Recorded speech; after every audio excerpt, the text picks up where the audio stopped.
On va faire un café. Ah, mais c'est vide ça, tu manques quelqu'un.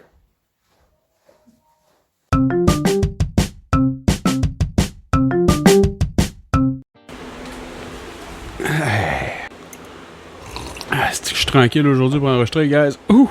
Salut les roulettes de dés. Aujourd'hui, RPG Day, deuxième journée. Ce matin, j'ai checké les mots. Puis là, je me suis dit, asti, il y a une idée que j'ai pas eue, en fait. Il y a une idée que j'ai pas eue quand j'ai lu les mots.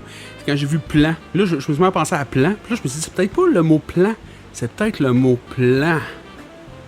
Et là, ça m'a emmené sur ça va pas toujours comme planifier. Puis des fois, on planifie des encounters. Des fois, il y a des random encounters. Mais moi, je suis pas team random encounter. Je ne pas ma vie ben là-dedans. Je trouve qu'on perd un peu de temps pour l'histoire. Tu sais.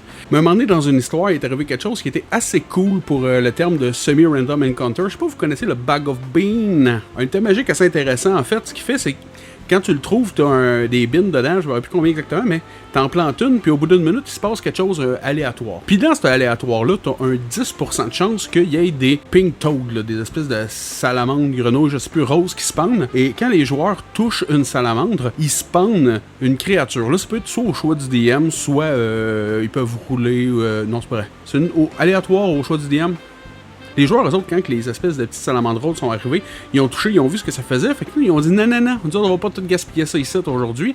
Fait que ce qu'ils ont fait, c'est qu'ils ont fabriqué, je sais plus quoi, un contenant, quelque chose, puis ils les ont gardés comme des animaux de compagnie, puis on considérait que quand il y avait rien à faire, ben, ils faisaient un random encounter. Moi, je prenais un D30, je le donnais, il roulait, et le chiffre qui apparaissait, c'était le facteur de puissance de la créature qui était pour apparaître. By the way, au début, ça a été bien le fun, jusqu'à ce qu'à un moment donné, il y a un démon qui pointe, je sais plus lequel, parce qu'une fois qu'il avait pogné les FP, moi j'allais sur une place que toutes les créatures de D&D de manière toute numérotée, fait que là ils roulaient des dessins pour savoir vraiment aléatoire, tu sais que ça allait bien. Puis là, ben, la créature est là pendant une minute, fait qu'ils ont une minute pour sacrer une volée, puis gagner toutes les XP qui viennent avec, ou se pousser parce qu'elle court après, et ça a vraiment mal viré cette fois-là, ils ont mangé des volées, personne de mort, mais ils ont eu la chienne. Mais à un moment donné, tu sais, ce qui est arrivé, c'est qu'ils commençaient à avoir vraiment la chienne, on avait Rovalie qui est un Arakocra dans le tas, qui a dit, moi ce que je vais faire, c'est que je vais prendre tout ce que j'ai de besoin, le pot, je vais monter très haut dans les airs, et là, je vais mettre ma main dans le pot, et très rapidement, je vais sortir une grenouille et je vais la lâcher. Et là, la créature, peu importe ce que c'est, elle va juste descendre des airs, elle va tomber à terre, puis elle va déjà être affaiblie, sinon morte, tu sais. Ceux qui sont tombés sur un chevreuil, ils gagnent pas grand XP, mais sinon, tu sais, ça devrait aller. Et c'est là que, aléatoirement, il est tombé sur une créature céleste. Je ne sais plus laquelle, mais elle pouvait voler avec lui. Ça n'a pas pris de temps qu'il s'est ramassé dans le trouble, le pauvre monsieur. Puis là, il a utilisé de tout son moins quelques points de charisme pour essayer de la convaincre que, hey, wow, écoute, moi, je t'ai appelé parce que j'ai besoin de ton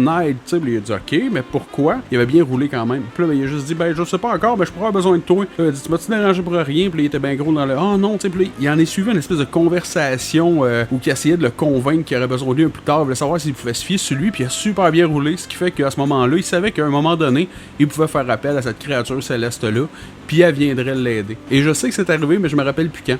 Mais en tout cas, je trouve que le Bag of Beans puis les Pink Toad, là, c'est une manière vraiment cool de pouvoir combler des fins de soirée, les moments où il manque un joueur, ou juste combattre des créatures que les joueurs auraient peut-être pas la chance de combattre sinon. Bref, j'aime ça donner ça à mes joueurs, je trouve que ça rajoute quelque chose à la game, ça peut être super intéressant. Hey, bonne suite du RPG AD, gang de fous.